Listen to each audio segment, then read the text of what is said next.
L'État algérien vient de réagir encore officiellement aujourd'hui. L'Algérie ou l'État algérien rejette l'ultimatum qui a été lancé par les autorités françaises, savoir cet ultimatum de 4 à 6 semaines. L'Algérie rejette les ultimatums et appliquera une réciprocité stricte à toutes les restrictions imposées aux mobilités par la France. Selon les autorités algériennes, l'Algérie serait même calme, tranquille, elle ne fait aucun mal, elle ne commet aucun tort. Et le pouvoir algérien, pour lui c'est bon, il a raison sur tout. يضحكوا les dirigeants algériens. Et pour les dirigeants, pour le pouvoir algérien, l'Algérie elle est calme, elle n'insulte pas, elle ne diffame pas, elle ne provoque pas. Et le droit international, le droit européen, le droit français et les conventions bilatérales sont tous du côté de l'Algérie. Waouh, incroyable. C'est-à-dire là, les autorités algériennes, on n'est pas dans la fuite en avant, on est dans l'inconscience, on est dans le dîner de réalité. Il y a des citoyens algériens impliqués dans des actes criminels. Il y a des Algériens qui n'ont pas de papier depuis des années, qui ont fait plusieurs fois l'objet d'une obligation de quitter le territoire français. Mais les autorités algériennes disent non, on n'a rien fait de mal. C'est les autorités françaises qui sont responsables de toutes les défaillances, de toutes les provocations. Il y a un vrai problème d'immigration, effectivement, il faut le constater. Même nous, on le dit, on le voit dans les rues des grandes villes françaises. La diplomatie algérienne, l'État algérien vient de réagir encore officiellement aujourd'hui, à la fin de la journée du 27 février 2025. L'Algérie, l'État algérien, le pouvoir algérien affirme tout bonnement qu'il rejette, que ce soit l'Algérie ou l'État algérien, il rejette l'ultimatum qui a été lancé par les autorités françaises, savoir cet ultimatum de 4 à 6 semaines, durant lequel la France s'attend à ce que l'Algérie accepte de récupérer une liste bien précise de migrants dans une situation irrégulière ou d'individus dangereux impliqués en France dans des activités criminelles, des activités d'atteinte à l'ordre public, et que la France veut expulser en toute urgence pour les éloigner de son territoire afin de protéger sa sécurité et son ordre public. C'est des individus qui sont présentés, considérés comme des ressortissants algériens. La diplomatie algérienne, le ministère algérien des Affaires étrangères vient d'affirmer que l'Algérie rejette les ultimatums et appliquera une réciprocité stricte à toutes les restrictions imposées aux mobilités par la France. L'Algérie rejette les ultimatums et les menaces et appliquera une réciprocité stricte et immédiate à toutes les restrictions apportées aux mobilités par la France. Les mobilités, ça veut dire les déplacements et les accès au territoire, notamment en Algérie. Là, les autorités algériennes, le ministère algérien des Affaires étrangères fait référence aux fameuses sanctions qui toucheront les dirigeants algériens, détenteurs de passeports diplomatiques et qui seront refoulés par la France lorsqu'ils voudront pénétrer ou accéder au territoire français. C'est la fameuse liste des 112 dirigeants algériens dont nous avons révélé l'exclusivité aujourd'hui ce matin, 27 février 2025, et ça fait suite aux déclarations du chef de la diplomatie française, Jean-Noël Barrot, qui a confirmé qu'il y aura des restrictions d'accès au territoire français contre des hauts dignitaires du régime algérien. Alors, dans la montée de la cadence, la diplomatie algérienne, elle riposte dans un communiqué, elle accuse la France de vouloir œuvrer et d'entraîner les relations algéro-françaises dans une posture de rupture, et l'Algérie rejette ou se lave les mains et affirme qu'elle n'est nullement responsable de la dégradation actuelle des relations diplomatiques et politiques entre les deux États. Dans la montée en cadence de l'escalade et des tensions que la partie française a imprimées à la relation entre l'Algérie et la France, l'Algérie n'a pris l'initiative d'aucune rupture et a laissé la partie française en assumer seule la responsabilité pleine et entière. Voilà ce qu'affirme ouvertement le communiqué du ministère algérien des Affaires étrangères. Donc l'Algérie, elle refuse d'assumer la moindre responsabilité. Et elle estime qu'elle est victime, au contraire, des agissements d'une certaine classe politique française, bien sûr influencée par l'extrême droite et agissant sous l'emprise de l'extrême droite. Selon les autorités algériennes, l'Algérie serait même calme, tranquille, elle ne fait aucun mal, elle ne commet aucun tort. Et elle n'a commis pas la moindre erreur, elle n'a pas ni provoqué la France, ni a cherché à humilier la France, ni elle n'est responsable du moindre dérapage. L'Algérie s'est astreinte au calme, à la mesure et à la retenue. Ce faisant, elle n'avait pour objectif que d'exercer ce droit et d'assumer ses devoirs vis-à-vis de ses ressortissants vivant en France. Le droit français, les conventions bilatérales, le droit européen et le droit international sont tous du côté de l'Algérie, notamment en matière de protection consulaire de ses ressortissants. Et le pouvoir algérien, pour lui, c'est bon, il a raison sur tout. Les dirigeants algériens, ils ont l'art de transformer des situations complexes en des situations très limpides et bien sûr, toujours en leur faveur. Et pour les dirigeants, pour le pouvoir algérien, l'Algérie, elle est calme. Elle n'insulte pas, elle ne diffame pas, elle ne provoque pas, elle ne fait pas, elle ne violente pas. Elle ne fait rien de mauvais, elle ne fait rien de mal, elle ne fait rien de provoquant ou de provocateur, elle n'a absolument fait pas d'erreur. Voilà, l'Algérie, elle est irréprochable selon les autorités algériennes. Au contraire, elle veut juste protéger ses ressortissants qui vivent en France. Et le droit international, le droit européen, le droit français et les conventions bilatérales sont tous du côté de l'Algérie. Waouh, incroyable. Il y a vraiment un communiqué très très fort. C'est-à-dire là, les autorités algériennes, on n'est pas dans la fuite en avant. On est dans l'inconscience. On est dans le dîner de réalité. Il y a des citoyens algériens impliqués dans des actes criminels. Il y a des Algériens qui n'ont pas de papier depuis des années, qui ont fait plusieurs fois l'objet d'une obligation de quitter le territoire français, qui ont été condamnés par la justice, qui font l'objet de plusieurs, qui ont fait de la prison, qui ont été emprisonnés, incarcérés, qui ont été placés dans des centres de rétention administrative. Mais les autorités algériennes disent non, on n'a rien fait de mal. C'est les autorités françaises qui sont responsables de toutes les défaillances, de toutes les provocations. Les manquements, voilà ce que dit encore le ministère algérien des Affaires étrangères. Les manquements constatés aux obligations nationales et internationales sont le fait de la partie française, comme en témoigne le recours abusif et arbitraire aux décisions administratives d'éloignement des ressortissants algériens, les privant de l'usage des voies de droit que leur garantit la législation française elle-même. Et ben voilà, c'est la France qui abuse. Les autorités algériennes accusent maintenant les autorités françaises de recourir abusivement aux décisions arbitraires d'éloignement des ressortissants algériens. Alors qu'il faut savoir que dans la loi française, effectivement, quand on a une OQTF, on peut faire un recours au niveau d'un tribunal administratif, etc. Et que effectivement, même les médias français le disent, même il y a des associations françaises qui le disent, il y a des abus et des dérives. Mais voilà, il n'y a pas de manquement. Il y a quelques abus et des dérives, mais la loi française protège. Une OQTF n'est pas appliquée sur le champ. Il y a des droits de recours. Il y a beaucoup de recours, il y a beaucoup de possibilités pour invalider une OQTF. Donc ça, les autorités algériennes ne le disent pas. L'Algérie, quant à elle, est attentive à sa position internationale et reste attachée au respect de l'intégralité du corpus juridique régissant les modalités entre l'Algérie et la France, sans sélectivité, sans sélectivité et sans détournement de ses vocations, telles qu'elles ont été identifiées conjointement par la France et l'Algérie. Dans ce même esprit, l'Algérie rejette catégoriquement les ultimatums et les menaces. De la même manière, elle appliquera une réciprocité stricte et immédiate à toutes les restrictions apportées aux mobilités entre l'Algérie et la France. Donc l'Algérie, elle respecte le droit international.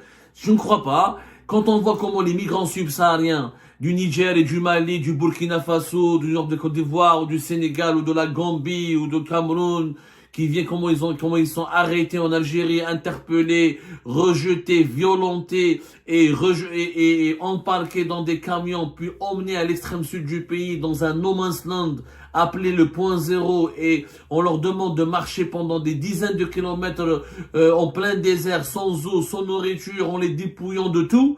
Je ne crois pas que l'Algérie serait exemplaire en matière de respect et de préservation des droits des migrants. Franchement, ce communiqué, il est très engagé, il est bien écrit, il est très engagé, mais il ne colle pas à la réalité. L'Algérie, on prétend donc qu'elle n'est responsable de rien.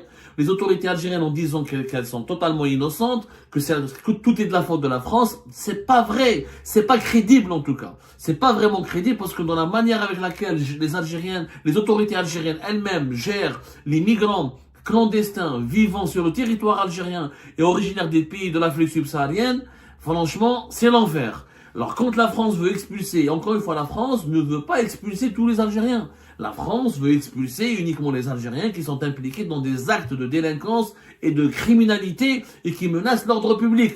Il y a beaucoup de sans-papiers algériens, ils travaillent, ils vivent depuis des années sur le territoire français et n'ont jamais fait l'objet d'une mesure d'éloignement parce qu'ils sont corrects, parce qu'ils sont ils font pas de problème. Ils travaillent, ils sont en situation irrégulière, mais ils font pas de mal. Il faut arrêter de noircir l'image de la France pour blanchir l'image de l'Algérie. C'est pas comme ça qu'on va sortir de cette crise. Il faut dire les vérités, rien que les faits. Sur l'Algérie, par contre, elle a raison. Sur pas mal de sujets dans ce communiqué. Il y a un recours abusif de la part des préfectures en France, des OQTF, la Cour des comptes, pas mal d'associations françaises, des députés, des sénateurs, où le critique, la presse française le dit. Des fois, pour un oui et par un non, il y a une OQTF. C'est trop, c'est abusif, ça c'est vrai par contre. concernant l'accord de 1968, l'Algérie affirme qu'il a été vidé de toute sa substance et sera suivi de la part de l'Algérie d'une même remise. C'est la France remis en cause l'accord de 1968. L'Algérie va appliquer la remise en cause des autres accords de protocole de même nature, sans préjudice d'autres mesures que ses intérêts nationaux lui dictent d'adopter. Ainsi, l'extrême droite française, revancharde et haineuse, aura réussi son pari. La relation algéro-française qu'elle a prise en otage aura été mise au service de basses œuvres politiciennes indignes d'elle. Donc voilà, le régime algérien, les autorités algériennes continuent d'accuser l'extrême droite d'être à l'origine du problème, à l'origine comme étant l'élément déclencheur, le seul élément déclencheur de la crise algéro-française. On oublie quand même que le problème a commencé à cause du Maroc et du Sahara occidental. Là, les autorités algériennes n'en parlent pas. Elles ne disent pas que la crise a commencé. À partir du moment où c'est l'Algérie qui a retiré son ambassadeur à Paris, ce n'est pas la France qui a retiré son ambassadeur à Alger. Ça, on l'oublie. Et elle a retiré son ambassadeur à cause du Maroc et du Sahara occidental. Elle n'a pas retiré son ambassadeur à Paris à cause de l'extrême droite et de ses basses manœuvres politiciennes. Et ça, on ne le dit pas. Quand les autorités algériennes, ils ont dit qu'ils ne veulent pas aller vers la rupture, on va vers la rupture. Clairement. Là, je ne vois pas aucune. Quand il y a une dîner de réalité. La France, elle dit que tout est de la faute de l'Algérie. L'Algérie, elle dit que tout est de la faute de la France. Il n'y a pas de juste milieu. Il n'y a pas de troisième voie qui s'impose. Oh, il faut une troisième voie. Cette troisième voie doit être ni pro, ni favorable entièrement à l'Algérie, ni favorable entièrement, intégralement à la France. Les deux États doivent assumer leurs responsabilités. La première est que, d'abord, il faut mettre à l'écart la question du Maroc et du Sahara occidental. Elle n'est plus d'actualité. La France a le droit de soutenir qui elle veut, de reconnaître la souveraineté du Maroc sur n'importe quoi, c'est sa position. Ça, il y a que les Françaises et les Français qui peuvent demander des comptes aux dirigeants français et à l'État français. L'Algérie a le droit aussi de défendre ses orientations stratégiques et diplomatiques comme elle veut. Il n'y a que les Algériennes et les Algériens qui peuvent demander des comptes à leurs dirigeants. Et les Françaises et les Français n'ont pas le droit de juger les dirigeants algériens. Maintenant, revenons aux problèmes bilatéraux. Il y a un vrai problème d'immigration. Effectivement, il faut le constater. Même nous, on le dit. On le voit dans les rues des grandes villes françaises. On va pas le nier. Il y a un nombre important de migrants algériens qui malheureusement versent dans la délinquance, dans les réseaux criminels, dans la petite ou la grande criminalité parce qu'ils ne s'insèrent pas, ils ne trouvent pas de travail, ils sont dans de mauvaises conditions de vie, ils sont dans de mauvaises conditions, ils sont dans des conditions d'immoralité absolue sur le territoire français. Et ils ne représentent pas tous, bien sûr, la communauté algérienne. La communauté algérienne, dans son écrasante majorité, elle est bien intégrée, elle travaille bien, même s'il y a beaucoup de pauvreté et de précarité qui minent cette communauté. Mais il y a aussi d'autres composants, des médecins, des cerveaux, des ingénieurs et des personnes très instruites qui participent au développement de la France et qui contribuent à sa grandeur. Et encore une fois, la France n'a jamais dit qu'elle veut expulser tous les Algériens, toutes les Algériennes et les Algériens. Enfin, à lire ce communiqué, on a l'impression que tous les Algériens de France sont menacés. Quand je lis que l'Algérie calme, elle est retenue, elle veut juste défendre, assumer ses devoirs vis-à-vis de ses ressortissants vivant en France, non, mais tous les ressortissants algériens vivant en France ne sont pas menacés par des procédures d'éloignement. Il y a une catégorie bien précise et qui est minoritaire. On parle de quelques milliers d'Algériens sur une communauté de 5 millions de personnes. Sur 600 000 et quelques, voire plus d'1 million d'Algériens, parce qu'il y a beaucoup d'Algériens qui ont été naturalisés français, qui ont gardé la nationalité algérienne, mais il n'y a qu'une minorité, entre 14 000 à 15 000 d'Algériennes et Algériens, que la France veut expulser. Et les personnes qui sont en situation irrégulière et arrêtées sont au nombre de 34 000 et quelques en 2024. Alors 34 000, c'est 0, et quelques par rapport au nombre important d'Algériens qui sont en France. Donc il faut pas mentir. Les ressortissants algériens en France ne subissent pas une quelconque persécution. Il y a une stigmatisation médiatique de certains médias. Il y a quelques partis de l'extrême droite et de la droite française qui sont un peu méchants et qui dérapent, qui dérivent, mais ils ne représentent pas l'État français, ils ne représentent pas toute la société française, ils ne représentent pas toute la population française qui continue d'accueillir des millions d'Algériens avec beaucoup de tolérance, beaucoup d'ouverture d'esprit. Et les Algériens ont des commerces, ont des sociétés, ils font beaucoup de métiers, ils sont dans tous les secteurs, ils sont présents partout en France. Il n'y a pas beaucoup d'Algériens qui sont victimes d'une persécution ou arbitraire. Au contraire, les Algériennes et les Algériens en France ont des droits qui sont protégés parce qu'il y a une justice indépendante. Même l'influenceur Doualem qui a appelé à des crimes et qui a appelé à la violence, la justice française est venue à son secours et elle lui a redonné les papiers, elle l'a libéré. Donc il y a un État en France de droit. Donc les Algériennes et les Algériens sont protégés par ce droit. Il y a une catégorie d'Algériennes et d'Algériens que la France veut expulser, c'est sa souveraineté. Comme l'Algérie a le droit d'expulser des migrants subsahariens en situation irrégulière, pourquoi la France ne devrait pas expulser des migrants algériens en situation irrégulière? Maintenant, il faut arrêter. Il faut arrêter de faire ce chantage à l'immigration. Ce chantage migratoire doit cesser. Ce communiqué, il est bien écrit, encore une fois, il est beau, il donne l'impression que l'Algérie, elle est victime, qu'elle est dans la légalité, qu'elle n'a rien fait de mal, que tout se passe bien du côté algérien, que l'Algérie, elle est vraiment victime, que l'Algérie, elle doit vraiment, elle subit les assauts de l'extrême droite. Or, c'est faux. C'est du mensonge. La crise, elle a commencé avec le Maroc et le Sahara occidental en juillet 2024. Ça fait plus de 7 mois. Là, elle s'est aggravée parce qu'il y a eu d'autres épisodes, il y a eu d'autres éléments, il y a d'autres ingrédients malheureusement qui ont été rajoutés à cette tchèque-tchouka, cette cuisine géopolitique et diplomatique algéro-française, et ça a donné un climat malsain, un climat empoisonné. Mais les torts sont partagés. Moi, quand je vois que l'Algérie, elle dit qu'elle est tout le droit français, le droit européen, le droit international est du côté de l'Algérie, je suis désolé. Le droit international, il ne donne pas le droit. Le droit international, il n'autorise pas un Algérien, il vient avec un couteau, il sert une Française ou un Français, où il sert les magasins, où il se bouille, où tu es la vente de cigarettes. Non, le droit international ne donne pas, et c'est pas légal de faire ça. Aucun droit au monde, ni européen, ni international, ni arabe, ni asiatique, ni chinois, ni américain, n'autorise un ressortissant étranger à venir dans un pays pour faire du mal, pour semer l'insécurité, etc., et semer le désordre. Et encore une fois, ce ne sont qu'une minorité d'Algériens et d'Algériens. La majorité sont respectueux des lois de la République française, ils sont bien intégrés, ils paient leurs impôts, ils travaillent, certains profitent des avantages sociaux, mais beaucoup travaillent, cotisent et contribuent au développement économique de la France. Mais la France, elle a le droit de juger, de se débarrasser de cette minorité qui sème le trouble et qui cause problème et qui menace son sécurité publique. Donc je ne vois pas où est le mal. S'il y a des abus, il faut que l'Algérie les documente, doit les documenter, factuellement, les dénoncer. Dans l'affaire de Douanem, c'était documenté. Dans l'affaire de Mulhouse, le gars il a été condamné par la justice. Khlas, il est condamné. Il a eu plusieurs demandes. Je ne vois pas pourquoi l'Algérie n'a pas accepté ce laissez-passer consulaire.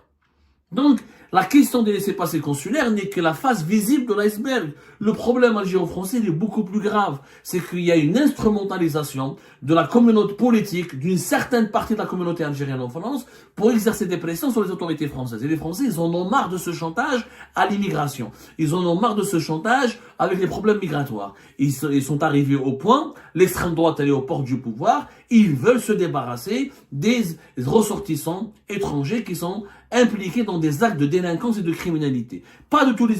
Attention, les étrangers, les Algériens diplômés, médecins, la France les accueille. Hein. La France n'est pas folle. La France, elle investit de l'argent pour ramener les cerveaux algériens. On fera une émission là-dessus. Donc elle n'est pas conne, elle n'est pas idiote, la France, pour aller expulser tous les Algériens qui cotisent, qui payent des impôts, qui permettent d'équilibrer son système de retraite, qui permettent d'alimenter les caisses de l'État. Pas du tout. Elle veut uniquement expulser celles et ceux qui sont dangereux et nuisibles et une menace pour sa sécurité. C'est tout.